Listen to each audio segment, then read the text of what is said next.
Hello, I'm Dr. Gloria Horsley. And I'm her daughter, Dr. Heidi Horsley. Heidi and I want to welcome you to Open to Hope Conversations, the podcast. We believe that the greatest gift you can give yourself after a loss is hope, using this moment to connect with others who have not only survived but thrived. So let's get started.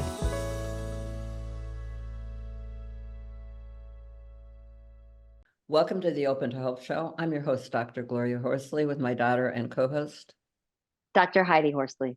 I just wanted to give a shout out for your book. All proceeds will go to the Open to Hope Foundation. The name is Open to Love, The Secrets of Senior Dating, for all of those who've lost a partner who are interested in thinking about dating again. You'll find it useful. Well, Heidi, we've got a great guest on today, and we're going to be talking about power and purpose. We are going to talk with Susan Lataille. She is a certified master grief coach.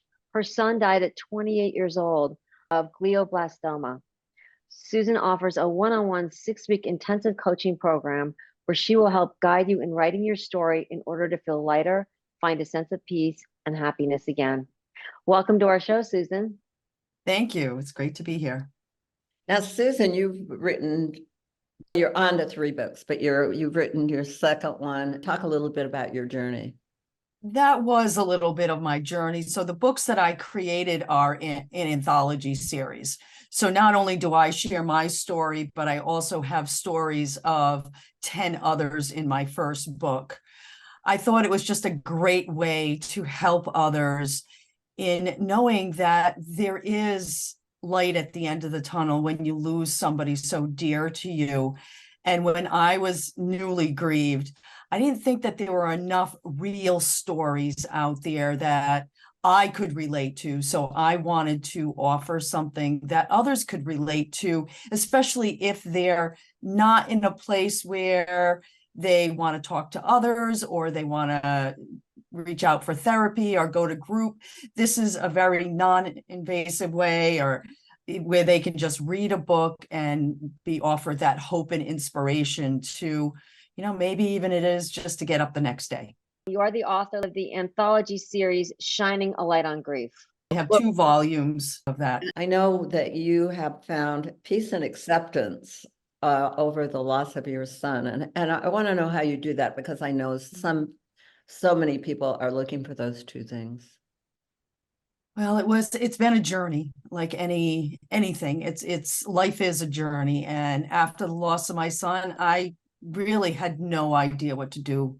I didn't know how to grieve, because we're not taught how to grieve growing up. We learn by example. So when I lost my son, I did everything I could to keep myself afloat, to be able to get up the next day. And sometimes it was just focusing on things, most of the time outside of myself, that I, not that he was ever far from thought, but hopefully, enough to allow me to continue to do my work. And at that time I was doing event production. So I was doing expos, wellness expos, as well as business expos. So I needed to stay focused, and I needed to be around people, which was very difficult in the beginning. And as the years went on, luckily I had some tools in my toolbox. First thing I went to was gratitude. Was just grateful how everything happened, because not everybody gets the chance to spend with a loved one once they're diagnosed. Sometimes it happens very quickly, or somebody loses somebody to an accident. Maybe they have a heart attack, whatever it may be.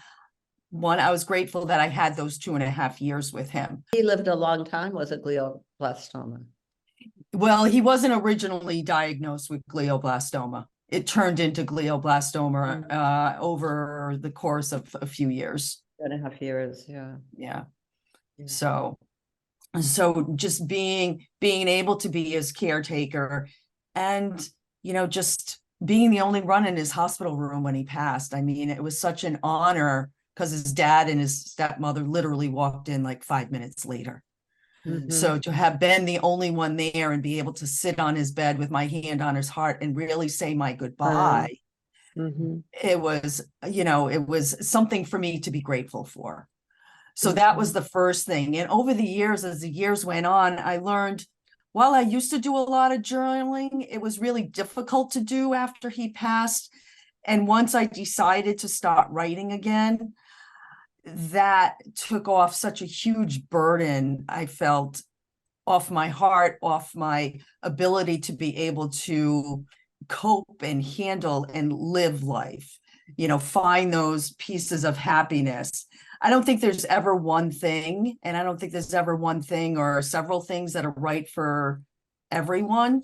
What I did worked for me because it's really rediscovering who you are and how to live. I mean, really, that's what it is. And I feel that, and I've met so many people who don't know how to live after a loss. Well, and that's such a big deal, what you just said, Susan, rediscovering who you are. Because I think that when you have the death of a child, of a sibling, of a spouse, you lose your identity. Like, who Yes. am I without my son? I certainly said that when my brother died. Who am I without Scott in my life? I don't know who I am anymore. So how did you do that? How did I do it? I feel like it isn't like one thing. It's a compiled thing where, yes, writing helped me. I had originally published my story in somebody else's anthology book, where that got me writing first. And I learned that writing can be so cathartic and healing. And that's what I do with my clients, is I really push them to write, to get to the emotion, the feeling of what they're going through. Because anybody can write, but if you don't get to the real deep part of it, then it's not going to necessarily work as well. It may help, but where the magic happens is when you're able to really understand how you're feeling and how to next move to the next stage of what you're going through. When I started and I wrote my first story, it was hard. It was really hard to write, especially knowing that other people are going to read it. Not only me writing it for me, it just felt like the right thing to do at the time. And I was very resistant to starting it. And when I finally realized that it wasn't just my story, it was our story, that helped, because without him, there was no story. So that was the first thing. And over time too, I started meditating. I started really helping people. Like, I found purpose again. I found purpose in knowing that I can help others. And that's my mission, is to really help people find purpose again in their life after loss. And for the first time in my life, I feel like I'm really living my passion. I'm living my truth. How long has your son been dead? How long has he been gone? He died March 9th, 2017. So Okay, we're 17, because you're saying I really now feel like you're living your truth. So it took me a good 5 years to be ready to step into my mission. I knew I was going to do it, but I just wasn't ready. Well, and I feel like that's so normal. And I feel like people that have not had significant losses in their lives don't realize that it's a journey, it's a process. Yeah. When you think you're going to have your son in your life until you're very, very old, I mean, 5 years, it takes on a whole new meaning. It's really not that long. So, it's important for people out there, because I feel like sometimes people want us to fast track through it, and they can't figure out why we're grieving at 2, 3, 4 years, when that's and we're normal. all different. We're all different, right? So our grieving journey and our grieving process, yes, it took me a good 5 years, but I still have processed a lot over the last 2 years, especially as other people talk about their stories. I talk about mine, and a lot of time I continue to heal as well. I think healing is the journey, is part of the journey, and that will always, there's always another layer, like an onion, like, okay, I thought I was good, and all of a sudden something hits you and you're like, oh, maybe not. For the most part though, I feel like I have healed a good portion of my grief. Now you talk about meditation. I started about 2 years ago, and I just finally, you go through these things. Oh, I should. And finally I'm like, okay, for me, this is what I'm going to do. I'm going to meditate every single day. And I started using an app on my phone, and I've just been able to go deeper, deeper, and deeper into meditation, where it just gives you a whole new perspective on things. Mhm. I found that when my son was killed, you have that monkey mind for the, you just can't Right. settle down, concentrate. You can't. It's very hard to meditate. So I found that, just walking and things like Mm, that, where movement was better for me early on. But I right. meditate now, and you get, you calm, the mind gets calmer as time goes on. So Yeah. I know that you said that you speak to your son every day. I read somewhere. Talk about that. I do speak to him all the time. I mean, when I feel I need to. I don't think it's every day anymore, but it's there every once in a while. Or I see numbers all the time, and so often I'll see his birthday, which is 6/23, and I'll see that all over the place, and I'm like, okay, hi Nate, how are you? I know you're here. Okay, thank you. And it just brings me comfort. That's, I think, something I've done for a while, is just look at numbers. So when he did pass, it was like, okay, looking for his birthday, looking for just signs. And sometimes I'm like, okay, what are you trying to tell me? And when I really need to talk to him, I can do it through writing, or I can do it through sitting quietly and asking him questions, and he answers me. Mhm. Mhm. Or Yeah. if I'm looking for answers for something, he'll be there when I need him. Mhm. Well, in looking at anticipated loss and, taking care of him, you were the caretaker, but that was a big job. When that job ends, who am I now? The pills have been put away, the room's been changed. And now what? Now what do I do with my day? Right. Yeah, and part of it, honestly, you know, it was relief, because it is so hard to be a caretaker. And at the end, it was, yes, okay, I no longer have to be a caretaker, but he's no longer suffering. I think it was that harder for me to comprehend the fact that he was my only child. Mhm. So am I still a mother? When people would ask me if I have children, I was like, how do I answer that? Well, Susan, and that's such a big question that you'll get for the rest of your life, Yeah, right? exactly. And So when somebody asks me, I say, yes, I have one child, except he passed, Mhm. or is no longer with us, or however, depending on who I'm talking to. And people will just, then they'll go through, oh, I'm sorry, which is fine. But I feel like that you are like educating the world and helping the world when you respond that way, because yeah, you're letting people know, hey, he's my son, and he was here and now he's not, and it's okay to talk about him. So, right, and also you don't kind of know that other people may have had that loss, and by you right, putting it out there, they may say, hey, wait a minute, I actually had a child die also. right. Mhm. So it's a Yeah, gift and you're that's giving what I people. find. I do Mhm. find that when I'm out in the world and I'm talking and I mention that I have a book, or I mention that I have a loss, because a lot of times, because I'm a grief coach, people ask me, well, how did you get into that? Mhm. If Yeah. they don't know, or I didn't say it already. So and if they've had a loss, it gives them permission to share that they also did, because in our world, it's not like you wear your grief outside. You don't wear Mhm. it as a badge of honor or something on your forehead that says, yes, I'm grieving. There's so many people out there just silently grieving, and you have no idea what they're going through, or if they've had a loss that's significantly impacting them. Are you aware of the organization Alive Alone? It's for parents with no living children. I came across it through the Compassionate Friends, because Heidi and I've been involved with Compassionate Friends for many years. And there are a number of parents with no living children who are involved with the Compassionate Friends and find peer support there.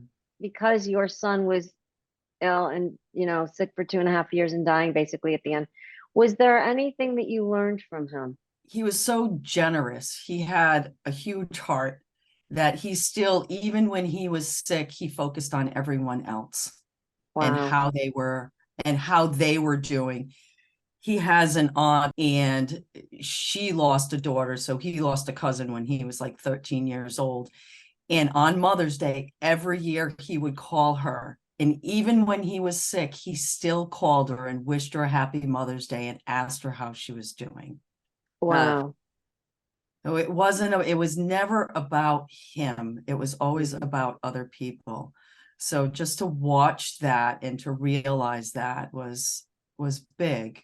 He also had a huge smile. I don't know if he gets that from me or not, but Yes, I think he does. he could always light up a room. He was always friendly. He loved everybody as well as protected everyone. So he Love it. was very dear to me. Mhm. You He know, sounds amazing. and I think that the gratitude that you have in your heart, I know, for having had him in your life for 28 years, I think that's probably part of the key to your finding purpose and power and all that after a loss like this. I didn't know what else to do when he did die. It was like, okay, that's what kept me alive is Mhm. focusing on gratitude, what I did have versus what I didn't have anymore. Yeah. Wow. So Well, yeah. your next book, you're writing it right now, and it's going to be the focus of. Same thing. I'm still focusing on different stories of grief and those stories that offer hope and inspiration after a significant loss. As while I come across a lot of people who are in a good place with it and have found a way to have purpose again and rediscover themselves, I also find that there's a lot who haven't. There's both sides of that, because again, we're not taught how to do that.